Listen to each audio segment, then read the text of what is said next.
Hi everyone. So this is the final workshop of the first day of PyData conference, and thank you for sticking with us so long. We are gathered here today to attend the workshop of Thais, Michael, and Jeroen. They'll talk more about visualization and Plotnine, but so thank you so much for coming here, all three of you, and we're excited. Thank you. Yeah, I'm going to be using this. Right. Yeah, that's okay. We might need it later for Michael's part. Yeah. Okay. Okay, great. Yeah, thank you for the introduction, and thanks to you for joining today at this Plotnine tutorial. In the next hour and a half, I won't be able to cover everything there's to learn about this wonderful data visualization package, but at least I'll be able to cover the most essential concepts and provide you with a toolbox that you can use so that after this tutorial, you'll be able to produce data visualizations based on your own data using Plotnine. So I'm very excited. I've been using this package for a long time already, and it seems that it doesn't really get the attention it deserves. So again, I'm really happy that you took this chance to learn more about it. My name is Jeroen, and I am accompanied today by two lovely assistants, Thijs and Michael. So if you have any questions regarding your setup in the beginning or later on as we do the exercises, then yeah, you can ask them for help.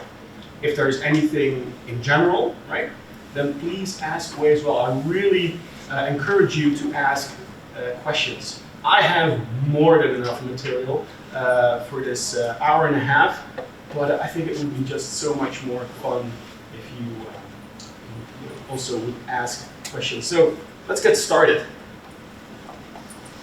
So for today, what I have in mind is let's first establish that you're at the right tutorial right now, or that you're watching the right YouTube video. So I'll be showing you some examples of what you can create using Plotnine. Then a little bit about the importance of data visualizations. Right? It's all too often that I see people working with data and never take the opportunity to actually look what's inside there. They immediately go from raw data to clean data and then machine learning model, right? So, Plotnine in a nutshell, what are some of its basic features, the concepts that you need to understand, because there is a learning curve associated with Plotnine. But once you do have that, dialed in, then you'll be able to produce beautiful data visualizations. I'll also provide you with resources that you can use, not only for the exercises in this tutorial, but also afterwards, when you want to visualize your own data. And then as a bonus, we have Michael to talk a little bit about the package that he has co-created, Grade Tables, which is also a form of data visualization, but then still different enough to warrant a separate package. So that should be exciting. All right, so I do encourage you to follow along, right, and to do the exercises for this. You of course need to set up everything. You can go to the GitHub repository that we've set up. If you scan this QR code, into the GitHub repository. There's also a link in the description on the PyData website. And then you have two options, right? You can either use POSIX Cloud, or you set up things locally. We've provided instructions to use UV, but if you have a different method of installing things, then that's of course fine. The two main packages that we'll be using today are, of course, Plotnine, and then also a little bit of Polars to do some light data wrangling. If you don't know any Polars, that is okay. That's not the focus of this workshop. So, is this tutorial right for you? Let me show you a couple of examples, a couple of data visualizations that have been created using Plotnine. Here's a stacked area chart I use an annotated scatter plot. Doesn't always have to be this fancy. This is a heat map that I pulled from Plotnine's documentation. Here's a line graph where we highlight the polars package. Actually, these are the number of GitHub stars that these packages have amassed over time. And that was actually also a good time to do some advertisement because Thijs and I, we are very close to finishing our book, Python Polars, the definitive guide, which should come out February next year. And in that book, there are also some visualizations. One of them is this, based on data from City Bike. And that's actually also the same data that you'll be using during the exercises. Here's an animation. Doesn't really matter what this animation is about, right? We're applying some dimensionality reduction on a high-dimensional data set. What really matters is that it's an animation created using Plotnine. And here's an example of a great table using the great tables package. Right. Again, if there are any questions, feel free to ask them. Right? I love questions. Okay, so why would you visualize? Why would you do this in the first place? A few words. Maybe you're already convinced, but Anscombe Quartet. For those who have not yet seen this data set, these are 4 data sets, each consisting of 11 data points. And if you were to compute some basic descriptive statistics, you'll find here on the right that they all have the same values. And then you might be inclined, well, these are the same data sets, until you actually visualize them. Right? These are 4 different data sets. And this data visualization, you guessed it, has been created using Plotnine. Yeah, so this is, I believe, the best argument for why it's important to visualize your data. Yeah?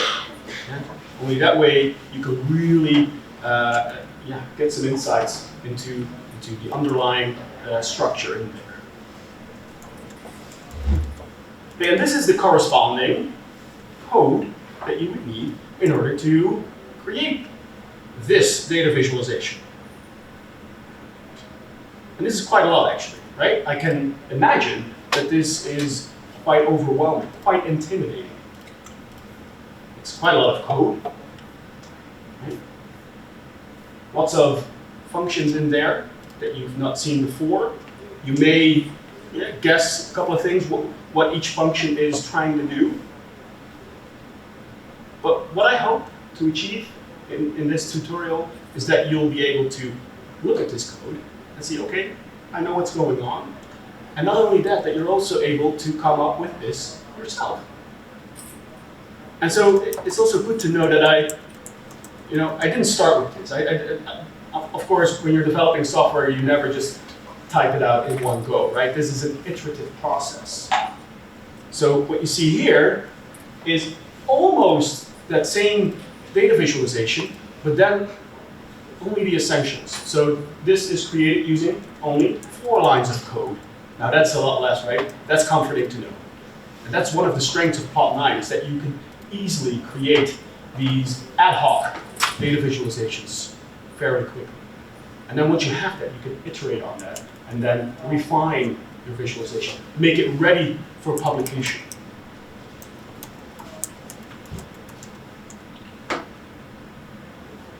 All right, so what is this Plotnine? Well, it's a Python package created by Hassan Kidrige. He now works at Posit, and it's based on an R package called ggplot2, created by Hadley Wickham a long time ago.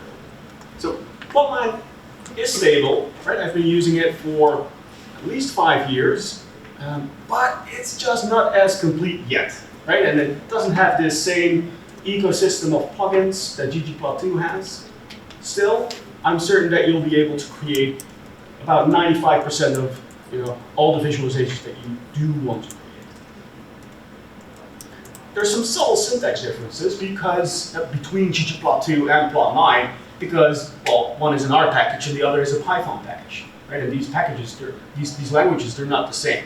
So still, the API is very consistent. So we can use a lot of the resources that have been created for ggplot2. Right? ggplot2 has been around for over 12 years. And then we have cheat sheets, we have a gazillion blog posts, plenty of examples. And with just a few tricks, we can actually use all that for our own purposes when we're creating a data visualization using Python and Plotnine.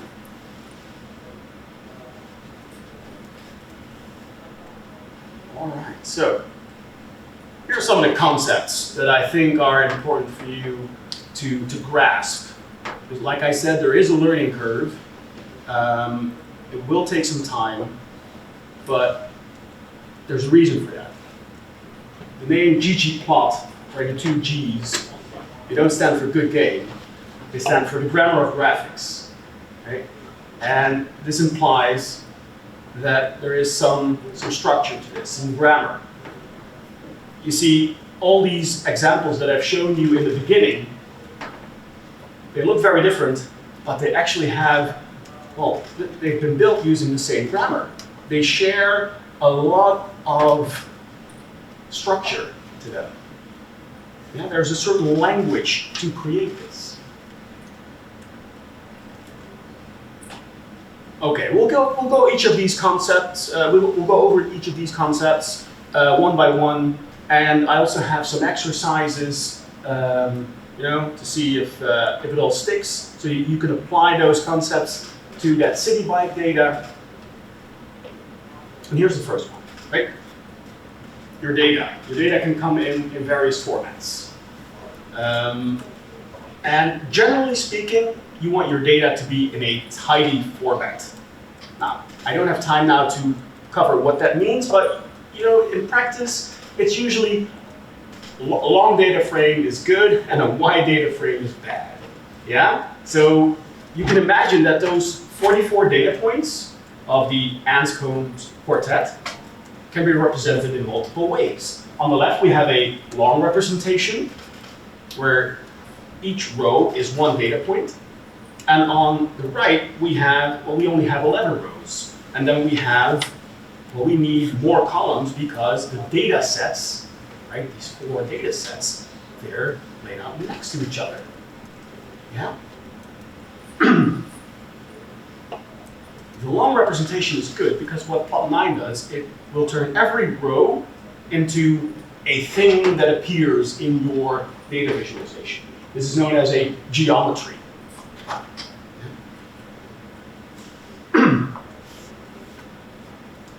So once you have your data, you can start creating a data visualization.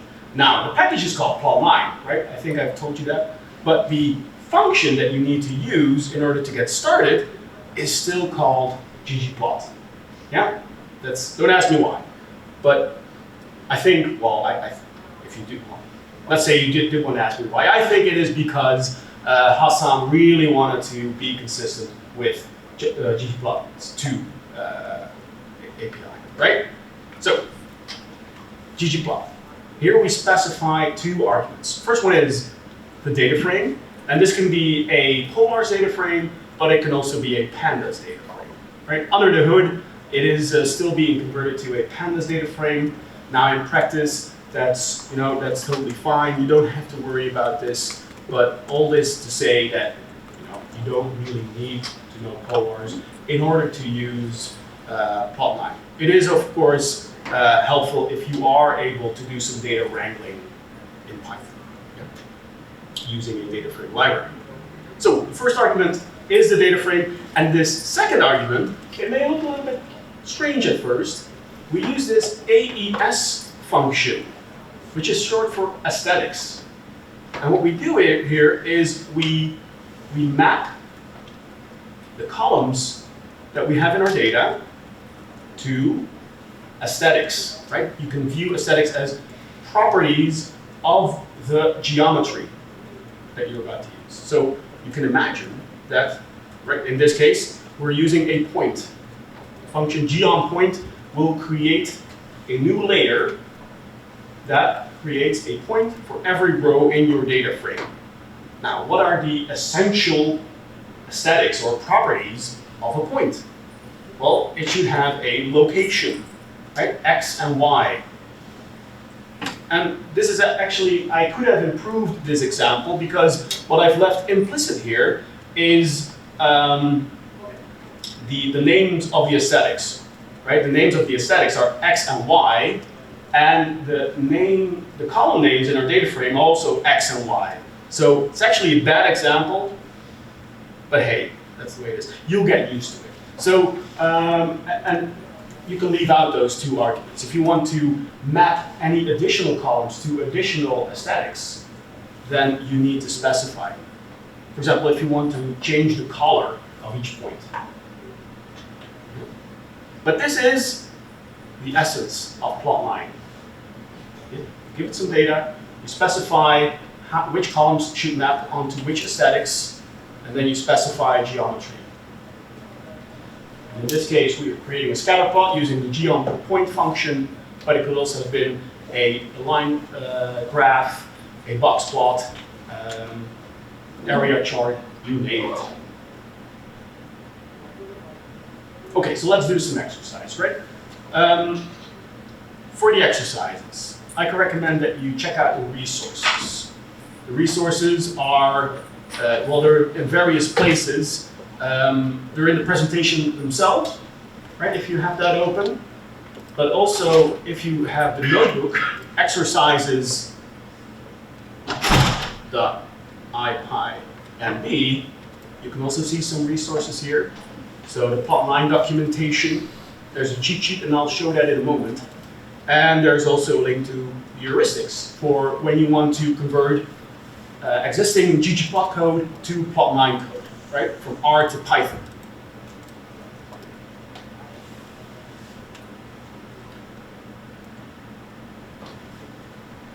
Okay, so I'll give you some time, right? Let's say 5 minutes. You try it for yourself first. Yeah, if you're stuck, you can look at some hints. I provided some hints. If you're still stuck, well, feel free to ask either Thijs or Michael for help. And if you're really stuck or you can't be bothered to ask questions, or you just want to know the answer, then I've provided that as well. Or if you've come up with an answer, you can of course check whether it was right. Yeah, I'm actually not sure again where it is. I think this one goes to the repository, this QR code. It's either the repository or this, yeah, that's probably it. Before we do this, are there any questions? In general, right? Plotnine, it's clear? All right. Then, and again, if you do have any questions specific to your setup, feel free to ask. Okay then, so, yeah, before you then actually begin, I know you're eager to get started, but then let me quickly show you, for example, what the cheat sheet looks like. Yeah? It's very dense. I'm not expecting you to be able to read this, but if you click the link, you will navigate to a PDF, a 2-page PDF that contains pretty much everything there is to know about ggplot2. And then, using some heuristics, you can convert the R code to Python code. And it sounds like it's a big deal, but it's actually replacing periods with underscores, right? Because in Python, we cannot have periods as part of the name of a function. Or it's that all the column names in Python need to be quoted. In R, that's not necessary. So I do recommend that you check out this cheat sheet. Now here's an example of some R code, right? 4 lines of code, and what the corresponding Python code looks like. Okay, I admit that, the what I did there with the plus and the backslash, that's I'm no longer using that style actually, but I do recommend that you put these multiple functions, which are added together using the plus operator. I recommend that you put each of them on a separate line. What I do these days, I wrap them in parentheses so that you don't need that backslash there anymore. Yeah, so it's similar enough. And if you click on that link down there below, you navigate to a blog post that I created a while ago, which lists all the heuristics. You'll be able to figure it out, I'm sure. Okay then. And if there are no questions, there is. Oh yes, fantastic. So I see that aesthetic, that function is being used in several places. What are the expected arguments inside ggplot as a function? Like aesthetic is one of the arguments, and then I saw if you can go to the previous slide. Yeah. In your previous example, inside geoPoint also you can have an aesthetic Yeah. function argument. Good point. So what's the, if you can explain a little bit the structure and how this is supposed to be. Yeah. All right, so to summarize your question, we see here in this example that the function AES is used multiple times. It's used as part of the ggplot function, right, where we're starting a new data visualization, but then also inside the geonPoint function. And well, the short of it is that you can override or expand on the mapping that you do. Right? So we're essentially, if you combine these two AES methods together, you'd say what you get is that the X aesthetic, X value, is based on the displacement column. Y is based on the HWY, highway column, and the color of each point is based on the class column of each row. And the reason we're specifying it here on the geoPoint level is because we only want to influence those points. We don't want to influence that line that we see down there, which is created using the geonSmooth function. It's a very good question, and it's actually my bad that I've already introduced this at such a in the beginning, because this is one of the concepts that I will cover later on. But I do hope that it is somewhat clear at this point already. But we will come back to that. Thank you. Any other questions? So it's if you wanted to use from Plotnine import star, or sometimes you try to not import everything. Yeah. All right. Fantastic question. The question was, I see here, from Plotnine import star. What's up with that? Right? Okay, you didn't phrase it like that, but I can imagine that a lot of people are thinking, okay, this is just not done. And I agree, right? When you're developing software, you want your namespace to be clean, right? When you import things like this, everything gets in your global namespace, and that's not a good practice. And for software, I agree with that. When you're working inside a notebook, right, and you are experimenting, you're just creating some ad hoc data visualizations. This is my preferred method of importing everything from Plotnine, because then it's just a lot less typing. It feels more like the R way of working, and that's what I used to do, in another life. So, but if you do want to import Plotnine, neatly, then what is often done is that Plotnine gets imported as P9. Just like Polars often gets imported as PL, or NumPy gets imported as NP, the convention for importing Plotnine then would be P9. Yeah, thank you for that question.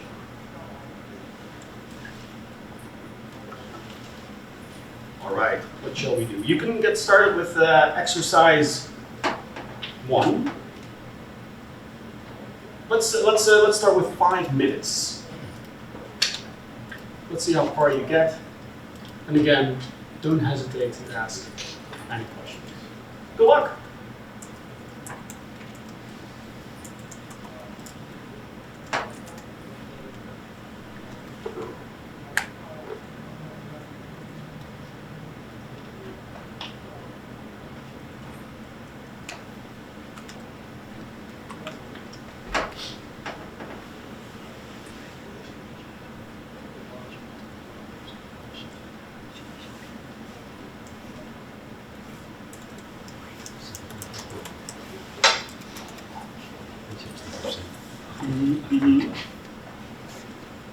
Right?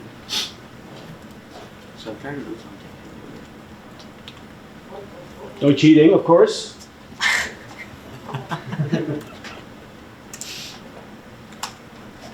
It's good to see that everybody seems to have the notebook open. Very good. It's they're like 15 plus Closet Clubhouse. All right, good. If you have any issues with Closet Club, definitely flag me.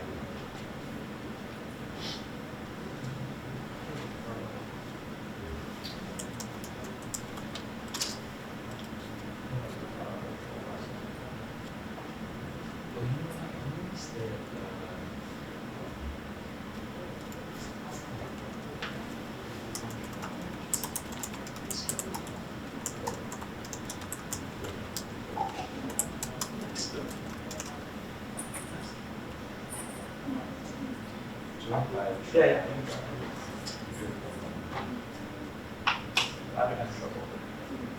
Oh, really?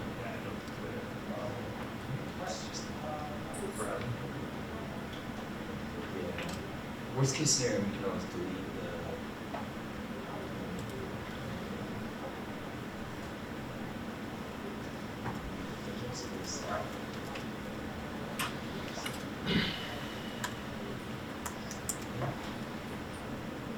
yeah, I'm not sure why. Sometimes it just clocks out.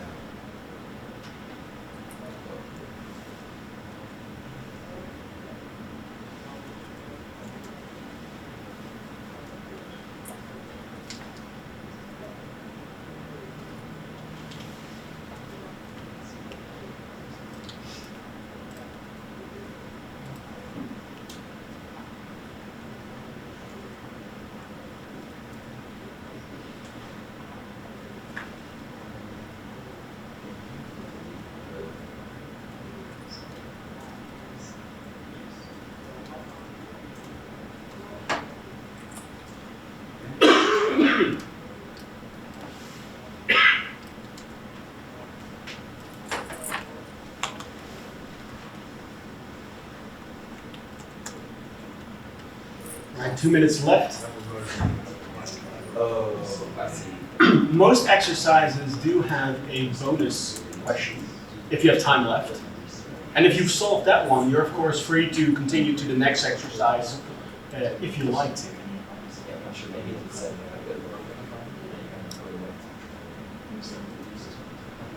For those of you who are using Posit Cloud, I've noticed that the if notebook we just try to okay. gets rendered in such a way that it's not really obvious that you can click on the words hints and answer. Pro tip.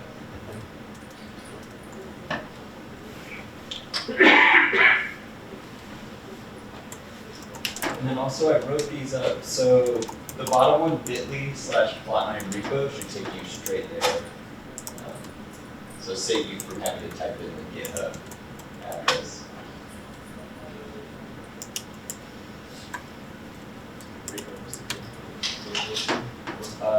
Tutorial goes to the slides. Or something.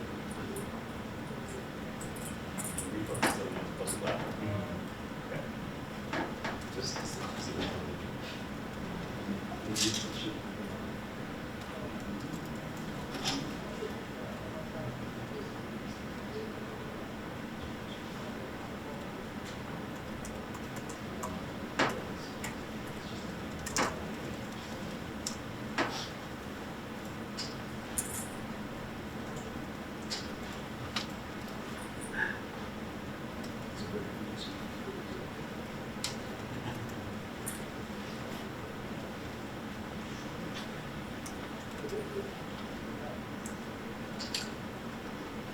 you know what, in all my enthusiasm, I totally forgot to tell you a little bit about the data set that you'll be using.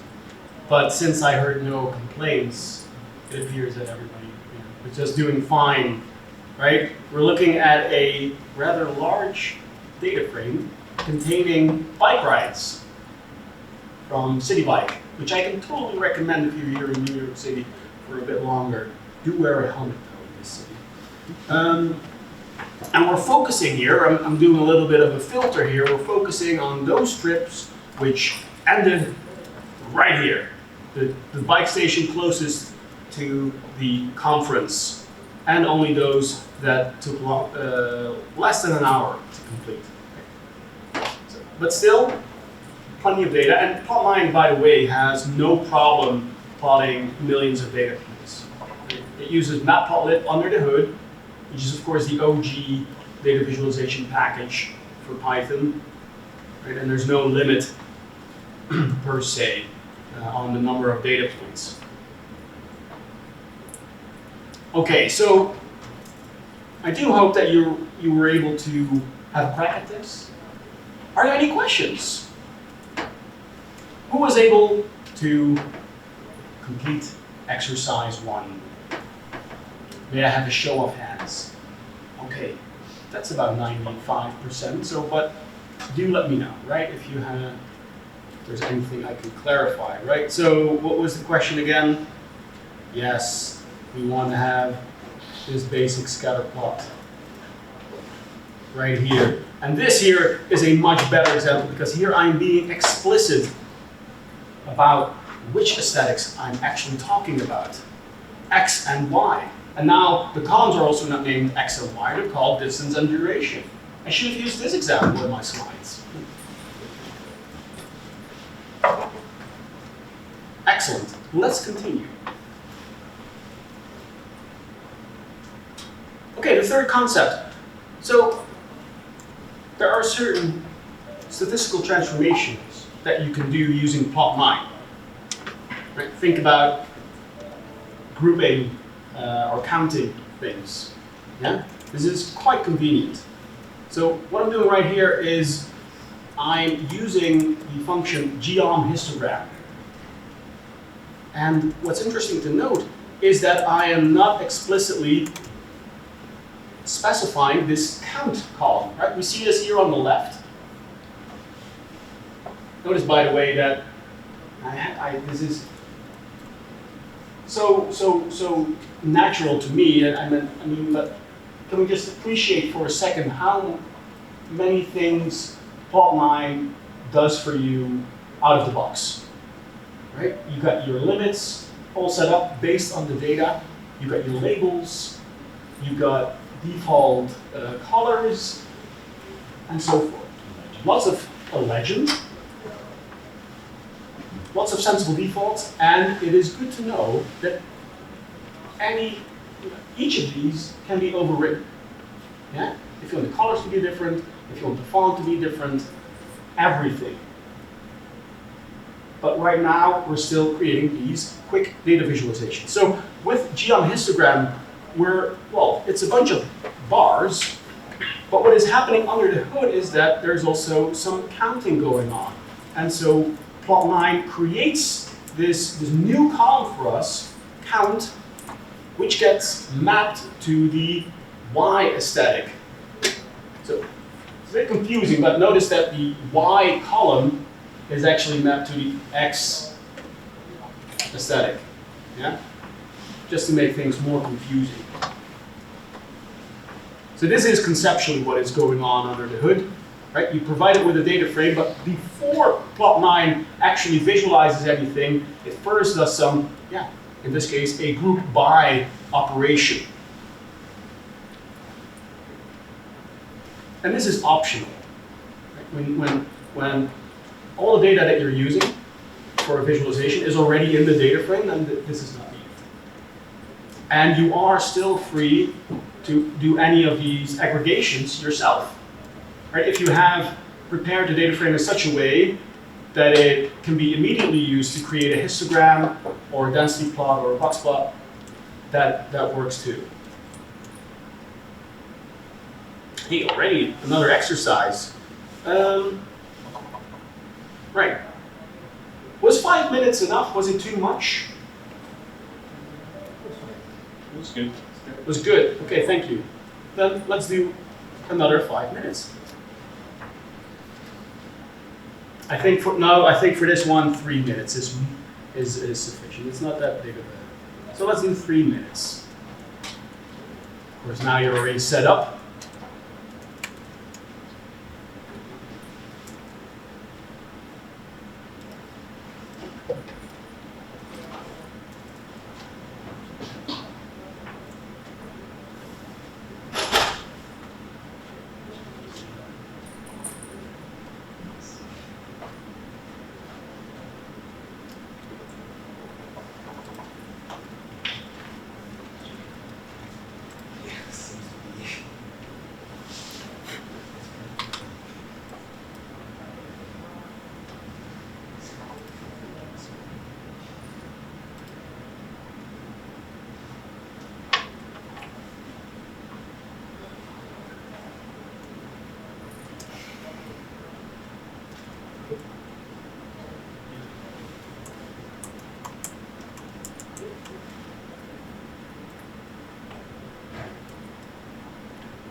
Okay, I believe that was about 3 minutes.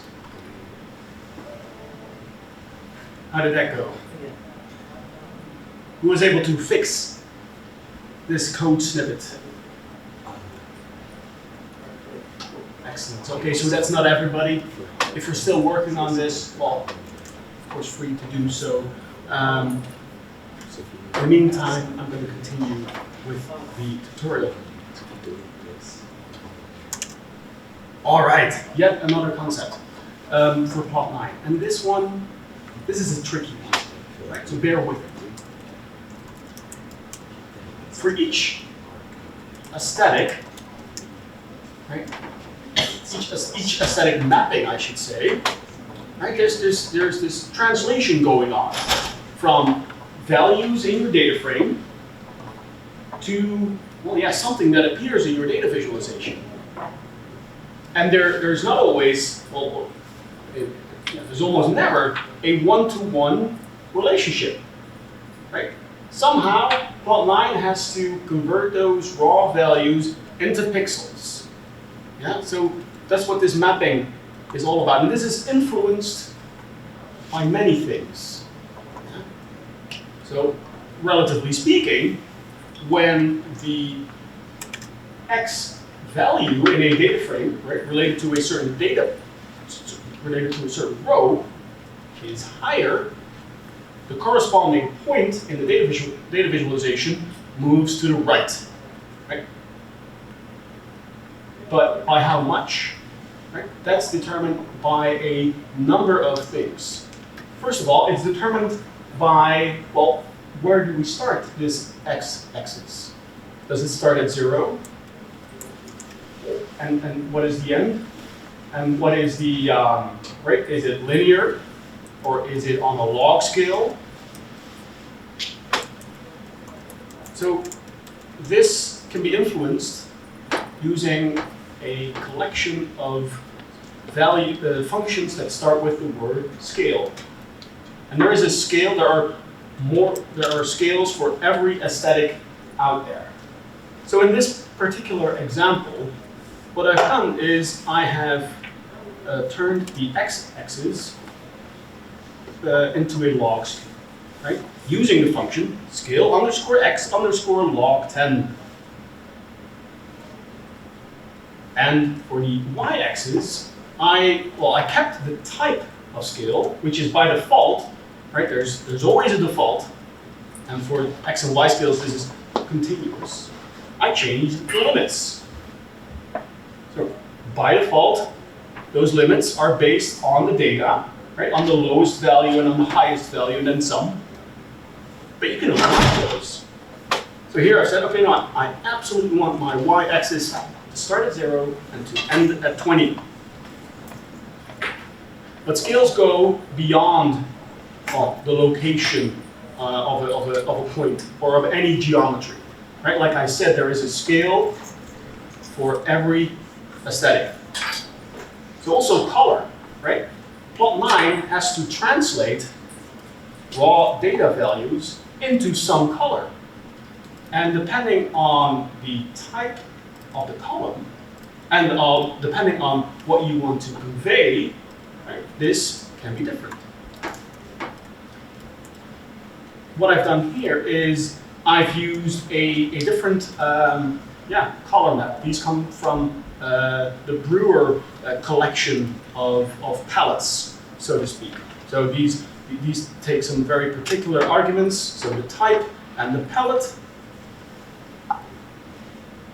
And what you're doing here then is you override the colors that are being used for data sets. Right? This is of course a discrete column, right? A qualitative. But if you have a continuous value, you might want to use a gradient. And also for the size, right?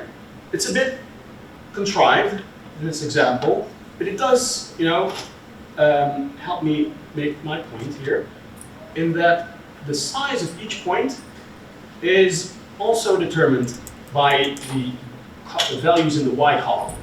So that's a little bit redundant, right? Because we're already using y for the y-axis. But what I've done here is I have said, okay, the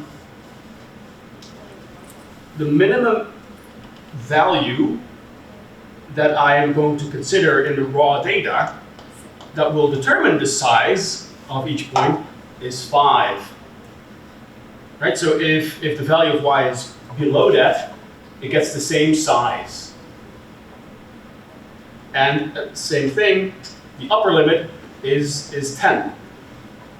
So the points are very, very small here, but you might be able to see that any data point, and there are 4 of them that are 10, that have a value of 10 or higher on the y-axis, all have the same size. And the range there, that's the second argument of this scale size continuous function, determines, okay, what is then the actual size being used? So how small should the smallest point be and how large should the largest point be. So conceptually speaking, what we're doing here is we're mapping raw data values onto some aesthetic values, and that translation, right, that's what we're influencing right here. So limits and range, it differs a little bit per scale on which arguments are being used. But this is the case, the range and limit is the case for scale size continuous. Yeah, there is definitely consistency there. No worry. Yeah. And this is, I found this at least to be, yeah, the toughest concept to wrap my head around. Any questions about this? Yeah.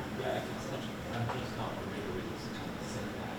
Like when you're adding a PG file to another file, like this would to me like a chaining operation where you just start with this operation and dot with another operation that you're using add. Like is it adding layers on top of it? Or it's All right. intuitive. Yeah. So to summarize your question, what's up with that plus sign? And this is history, because that's how R's ggplot does things, right? This plus operator has been overloaded, and well, nowadays, if you're familiar with R and the tidyverse, you use the pipe operator, right, to combine things together. And in Python, we're used to do method changing, right? But since Hassan wanted to stay close to the original API, he used the plus operator. And indeed, what you said, right? You're adding layers, but only certain functions add layers. So those who start with geon add layers, and there's a couple of others, but that's outside of the scope of this tutorial. But everything else also gets added, but it's not technically a layer that you're then adding. But you are, so yeah, conceptually it's like method chaining, only a different syntax. And I know that takes some getting used to. But trust me, you will be able to get used to that once you start using Plotnine more and more often. Yeah, good question, thanks. Okay. Let's do another exercise. Let me have a look here. Yes, oh yes. Look at these colors. They're hideous. Sorry, Hassan. But these are the default colors, right? We're using here, these are Boolean columns. Yeah, and then by default it's like red and this, it's a hideous blue. Well, we can do better. And of course, we're able to override everything that we see. So that is the purpose of this exercise. Can you improve these colors? By the way, the very first line of this code snippet, of this code cell, creates a new small data frame that we're then using to create the stack bar chart over here. Right? It's like this. Oh, it's not even a Boolean column, it's a categorical. Yeah. All right, a couple of minutes to turn this into a somewhat nicer looking stack bar chart. Good luck.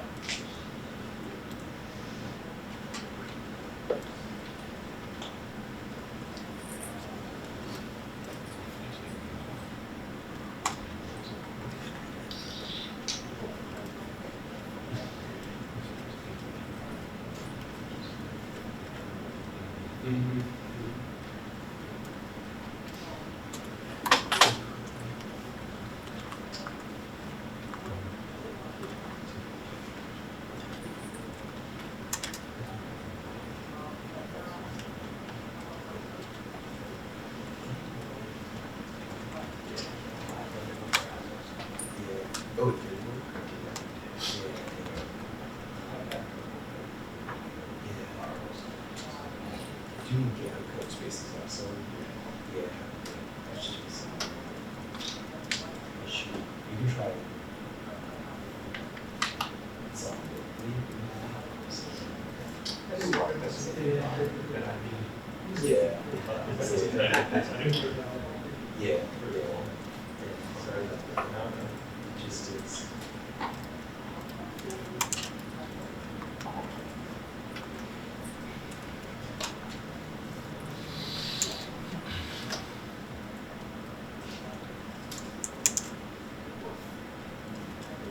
So one of the bonus questions is that you can also specify these colors manually using hex codes, but you can also specify color names. And I kind of forgot what collection of color names that you can use. They might be just based on the ones that you can use in R. I think it's the matplotlib. Oh, it's the matplotlib color names? There's a list. If you, yeah, yep. Oh, that's beautiful. Thank you. So people can get that lemon Siobhan that they need.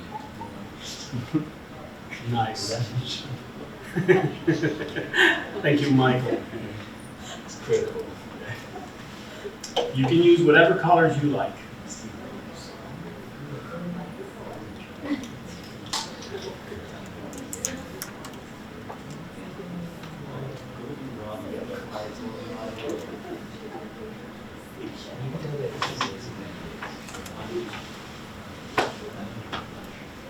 More things going over here. Yeah, good. That's already much better, isn't it? I'm trying to see if I can figure out how to get the same colors that matplotlib is. Like, because it's arranged to like color blend these Oh, yeah. automatically. Oh, Yeah. Oh, does it? Yeah. Matplotlib does that? Yeah, so like if you Oh, the just color go, map. yeah, the color map, the C0, C1, C2. Yeah. There is also.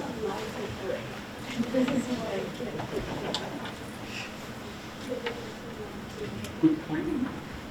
So there was here a question about, or not a question, but more a remark on that Matplotlib has color maps that are friendly for people who are colorblind. Yes. And is there a way to do that with the Plotnine? Yeah, so there is, if I am not mistaken, scale color or scale fill, depending on the geometry that you're using, right? CMap. CMap, and I think that this takes the name of a Matplotlib color map. Okay.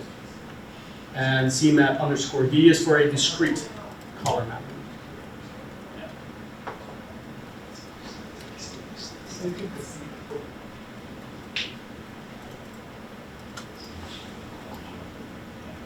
Yeah.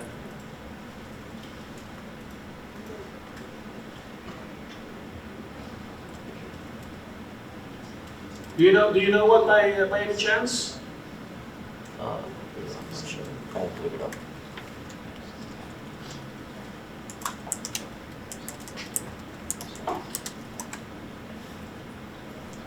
I think this is also read this. That's being used by default here.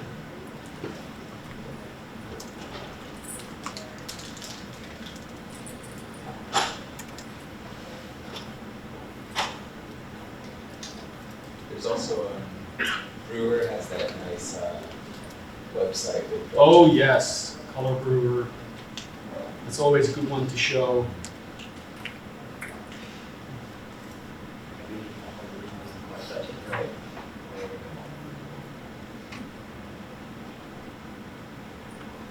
Yeah, Color Brewer, those collection of color maps are pretty good up to a certain number of categories. And if you're dealing with more than, say, 9, 10, 11, it gets tricky anyway. So, but here you can choose between different sets of color maps depending on the nature of your data, whether it is sequential, diverging, or qualitative. Did you see the icons by the export button down. They Yep. get it saying like, I don't know what a question mark means. Like, am I colorblind friendly? But Hasn't been proven to be either friendly or unfriendly. empirical question. Yeah, yeah. Yeah, and this is of course something that you can really lose yourself in, is that colors of course play a very important role in data visualization, and yeah, you can spend a long time on perfecting this. But what I'm of course now most concerned with is the concept of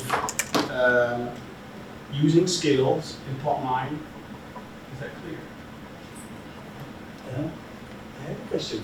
How do you force, so you pick two values for the colors. Yeah. And if you want to map the values of the variable to those two colors, so that you are considering, you have multiple plots in which classic should be always green, okay? Right. And if you only do values, it will depend on which one it will take first. But sometimes I will want to say, okay, classic green, like a map. Yeah. Some other plotting libraries, you have the fact that if you map the value of the variable to the value of the color. Yeah. Okay, so if I can summarize your question, let me know if I got it wrong, is that, okay, how can you be certain that a specific value gets mapped to a specific color, and then specifically for multiple data visualization? Yeah, I mean, for one, but then you can get inconsistencies. Exactly. What I typically do is I create another column in my data frame with the color name or even the hex code. And then you can use the function scale color identity. And then your aesthetic mapping becomes color or fill equals the name of the column that you've chosen. So it's very often color equals color, right? So maybe it's cheating, but you're embedding visualization data in your data frame. But then at least, well, I can be certain that the mapping is always the same. But there is no API like in scale color manually. On top of values, you can tell also the mapping values of the color. You can tell the map. It's breaks. I think breaks and values in scale breaks. Oh, so you're Okay. yeah. So indeed, in this Which that you have to specify. Yeah. Okay, see. right. So in this example here, I mean, these are my favorite colors. I'm using dark green and pink, but then of course it still matters which value came first. Yeah. So for one-offs, this works, right?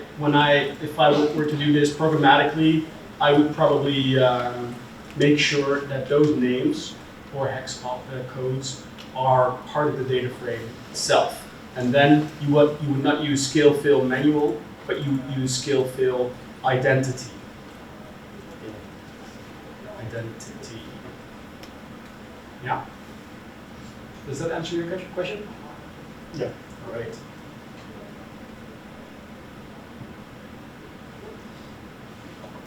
Okay. The fifth concept that you need to wrap your head around. Layers and inheritance. And we already had a question related to this.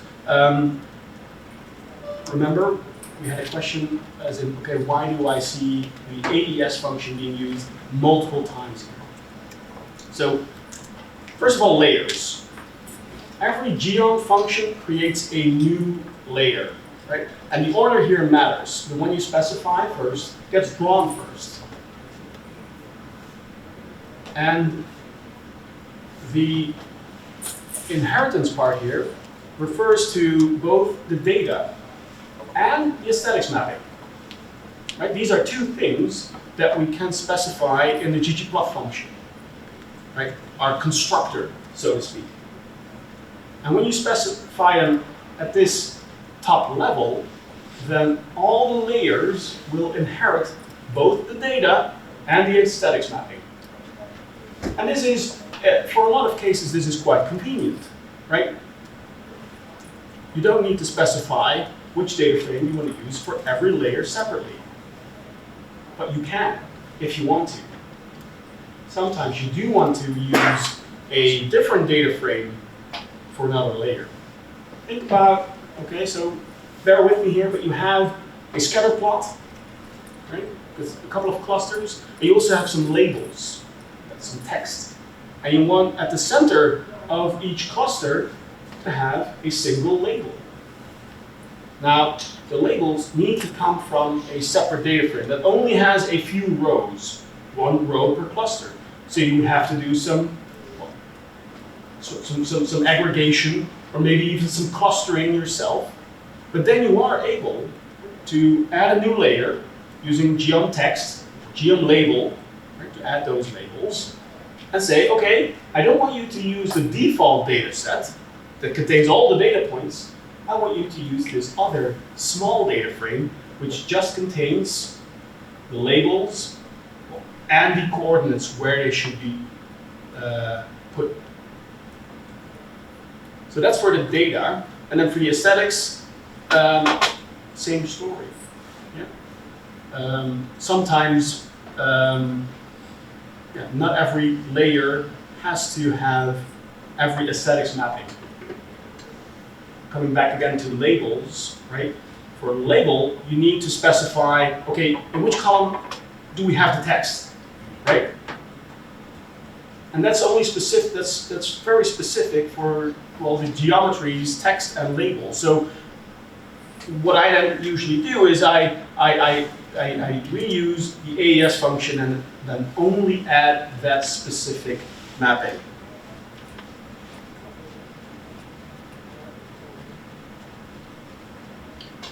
Something that I haven't really included in this presentation, but I don't know, I don't hear any questions about it, but I do want to point it out, is this facet rep function, right? I've already shown it a couple of times, but I never really, explained it to you. Well, what this does, it creates facets. It creates these 4 panels, one for each data set, one for each unique value in the data set column, which is, well, the Roman numerals 1 through 4. And I think this really captures the idea that you use Plotnine in a declarative way, right? You're not programming this procedurally or anything. You specify what you want to visualize, and then Plotnine will figure out how to do it.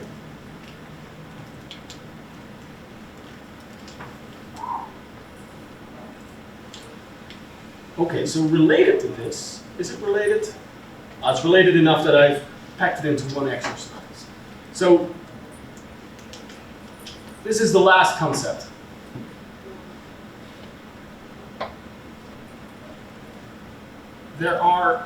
So we've talked about these aesthetics, right? Properties that influence how a geometry is being drawn. And most of the time, we want these to be based on our data, right? Because we're creating data visualizations. Sometimes you want things to be static. You want to set a certain aesthetic to a particular value. Yeah, and the best term that I've been able to come up with is then a static aesthetic, right? Which, for example, here, all the points have the same color. This is not based on data. Well, it could if I were to have a separate column that would all have the same value, but that would have been kind of weird. So usually these are things that you tweak, yeah? And the names for the aesthetics remain the same. Color, fill, well, even X and Y, but then you would have everything at the same location. That's usually not very helpful.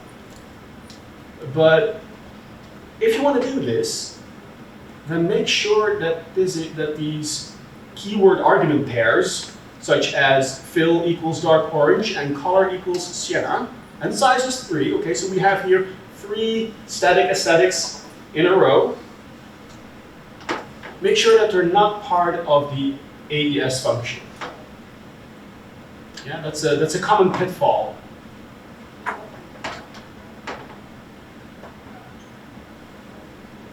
However, when when an aesthetic has to be based on data, it needs to go inside the AES function. Otherwise, you'll get an error.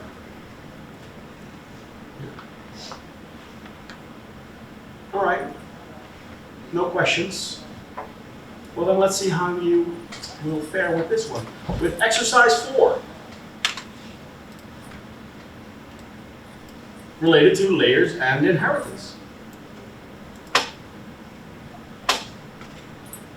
Couple of minutes. Good luck.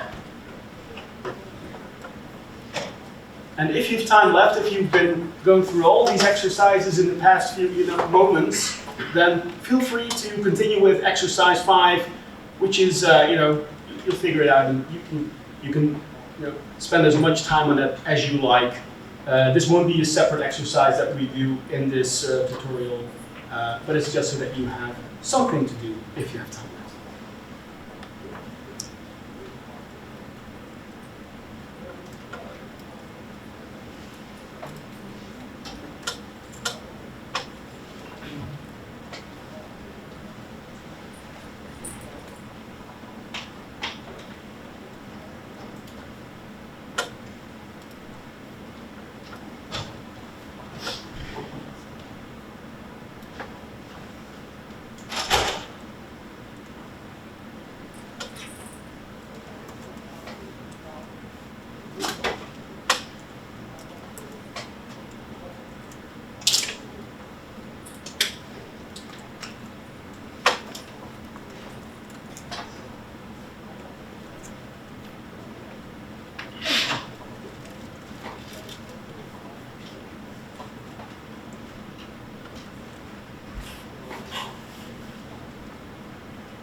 Right, here's how I solved it. So you can use the same geometry multiple times. Yeah. And that's what we're doing right here. Again, the order is important because we want those few red points to be, of course, on top of the other points. Yeah? Those points are actually being drawn twice, but that's totally okay here. And I'm only overriding the data argument. And that means that this layer also inherits the default aesthetics mapping. Right? So you see that this is actually quite convenient. We could have said data equals trips over here. And we could have removed this one And I could have even removed this part over here. And it might be that because I'm already using a keyword argument right there, I need to use mapping.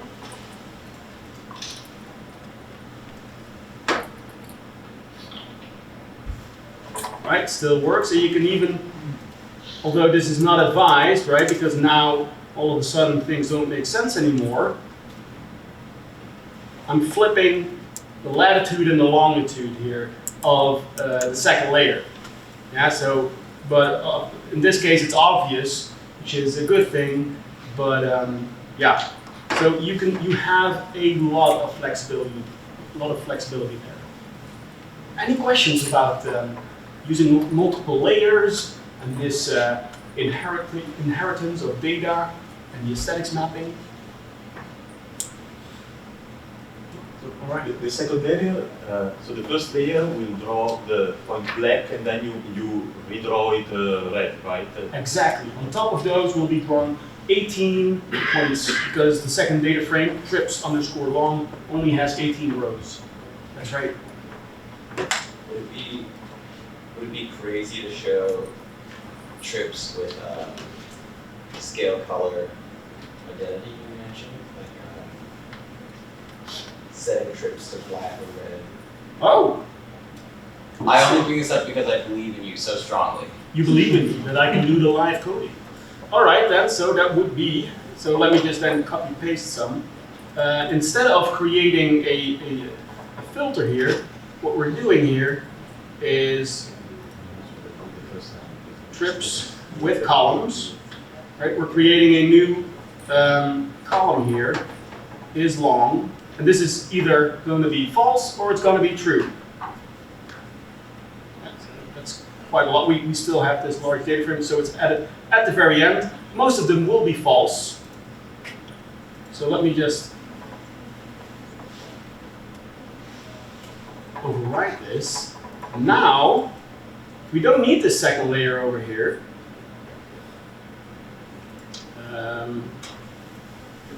Let me just recover here a little bit.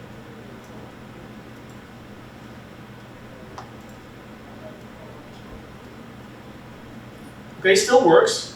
They're all black because we're not, mapping anything to the color aesthetic. But we could do that by saying color is long. Okay, completely different colors, right? We recognize these hideous colors, can all be overwritten. But the advantage is, okay, you're keeping everything in the same data frame. You have less code for Plotnine. It scales to more than just 2 values, right? So it's more scalable, and you actually get a legend. So, Michael, thank you for that. Yeah, was this? Yeah. I guess you can also kind of do a key now, the color. Exactly. Yeah. So if we say color equals duration, oh, it's because it's a time delta. That's a massive error right there. So we actually need, well, okay, so usually I work a little bit cleaner than this. With columns, let me just override duration equals the duration column, right? This is a special type, a duration type, I believe even. So I think it's total seconds.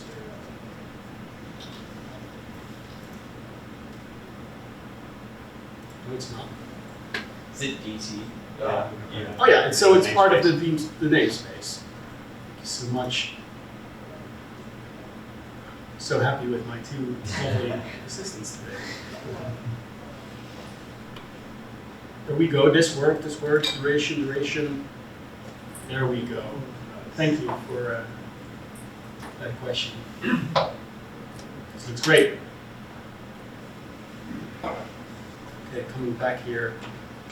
So we actually have a bonus, right? We have some time left. We have 15 minutes left according to my timer. Yeah, and let's first do that. And then after that, so about 10 minutes, 5 to 10 minutes, Michael can show you a couple of things about the Great Tables package. And then afterwards, we do some Q&A, right? Excellent. Michael, could you please come up here? That'd be so quick.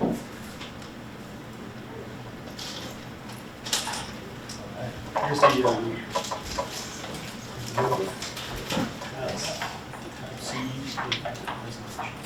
Tab C. Okay. doing the presentation. Yeah, let's do it. All right. Yo, thanks. Thanks. All right. Thanks, Jeroen. Okay, so tables. Yeah, thanks. I'm a giant fan of Plotnine. And more recently, I've been working on a sort of related area, which is kind of like the step cousin to a plot, a table. You know, they're both a form of data visualization, but it always seems like tables are a little bit different, a little bit funkier. So I'm excited to get into this. So this is what I mean by, I'll call this a display table. So this is a table that you might want to present for publication. And notice that here we have a lot of elements you'll find in plots.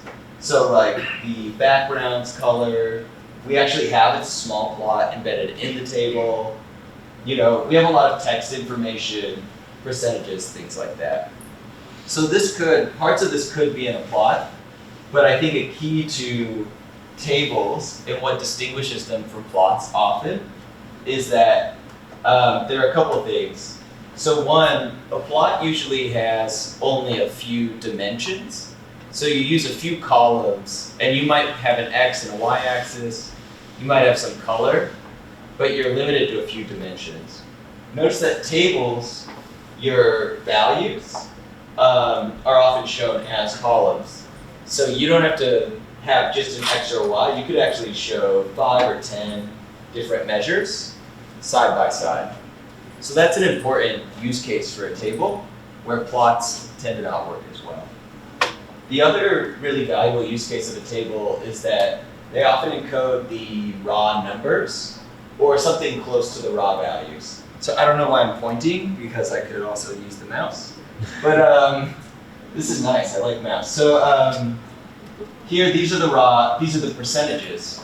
Oftentimes plots are really good at showing you patterns. So they might show 2 of these in a scatter plot, but it's harder to pull out the raw numbers.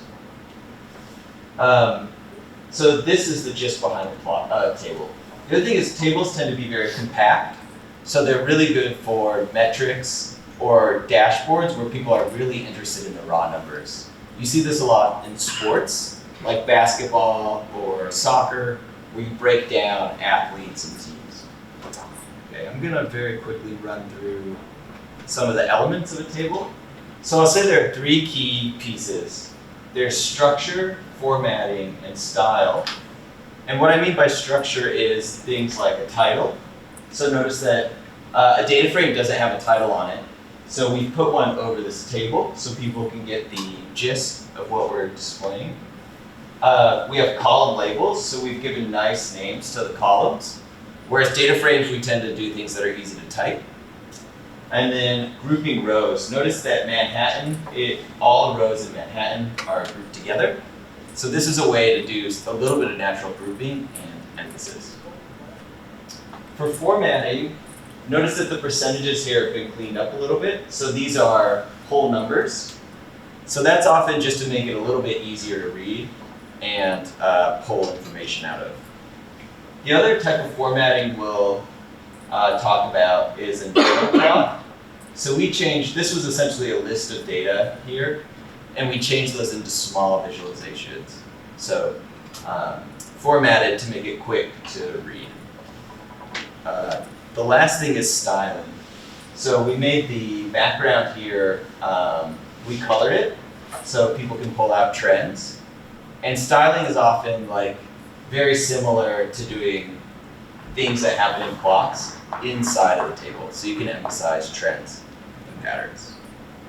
All right, and it's tab F? Yep. All right, I'm gonna try to just run this really fast and then get it out of the way. I will note, I noticed that I think that in the POSIT cloud, I think it just doesn't have enough resources. It's a little bit under-resourced. So what I'm going to do is I'm just going to grab a specific week. So I'm going to grab like 7 Parquet files. I think that we could have beefed up these cloud notebooks, but I noticed it was kind of passing out when I tried to run it. So the kernel's crashing. We'll run this. So this is doing a little bit of data analysis to prep everything. So here's a data frame. This is kind of the raw data. Notice this is like guts out. This is good for when you're analyzing, but you wouldn't want to show people this. And here's this list that gets turned into a nanoplot. And then I'll just, here's a GT, and here's the final table if you're interested. The thing I'll note here is, the key is all the structure pieces. They often start with tab or calls. So this is, we're doing something to the table. Formatting, notice these all start with FMT. So it's quick to find all the ways to format. And styling's a little more all over the place. We have this thing called data color, which is meant to really easily fill in the background on the table. And then there's another function called tab style that does a lot of style. So that's just to show you the rough structure of great tables and the types of tables it can produce. So step cousin to plots, a little bit different, and the key is often when you want to access the raw data or really compactly have a lot of measures side by side. Yeah? Yeah, you said you use this, I don't know if it's do you use this for publications? Yeah. If so, how do you copy it from here to, I don't know, latex or whatever? Yeah, so the website Great Tables, for Great Tables, that's a website, we use a tool called Quarto. If you go to quarto.org, What is it? QUARTO. It's similar to like how you would render a notebook. Yeah. You can render it to like an HTML report or a PDF or to LaTeX or types. So we often use this. This is what the Great Tables website's made it, just because it makes it easier to produce. But you could use whatever you use to render a notebook, whether it's like NB convert things. All right, I know we're running out of time, so I'll turn it back to you. Tables. I'll be over here. Thank you, Mike. Yeah, no, I'm a big fan of Great Tables, and Thijs and I, we are actually dedicating a section to Great Tables in our upcoming book, Python Polars, the Definitive Guide. So hey, but let's just wrap up this tutorial here, because we are close to an hour and a half. You know, you've been a great audience. I mean, I walked around, everybody was doing the exercises, lots of great questions, and I feel that I have been able to really cover a lot of ground here for Plotnine. Not everything yet, right? I skimmed over the fascinating part, theming, right? That's when you really make the step from ad hoc data visualizations to publication-ready visualizations, right? Well, my recommendation then is to, if you're interested in this, try it out as soon as possible, right? And then also look into the theming part. There are plenty of resources at the end of this presentation for you to continue your learnings. I'm going to be around, and so is Thijs and Michael for the rest of this conference if you want to chat about anything. One more plug, Thijs and I were also giving a talk on Friday about how we converted a large code base from pandas to polars, in case you want to learn more about polars specifically, which we use, of course, a little bit to some data wrangling. Now, one more time. Are there any questions at this point that you'd like to ask me or Michael when it concerns Great Tables? Is it vectorized? That makes it is it vectorized? Well, it uses Matplotlib under the hood, so it becomes, well, it's rasterized. Although Matplotlib does have other rendering attributes, right? You can do SVG, so it's not interactive. That's perhaps the only downside, perhaps, right? Sometimes, depending on what you want to do, you want to be able to interact, you want to be able to zoom and to pan and to select things. If that's what you want, there are other packages out there like Altair or Plotnine, right, to do some data visualization. For the static ones, Plotnine, right? All right then. Thank you everybody for your time.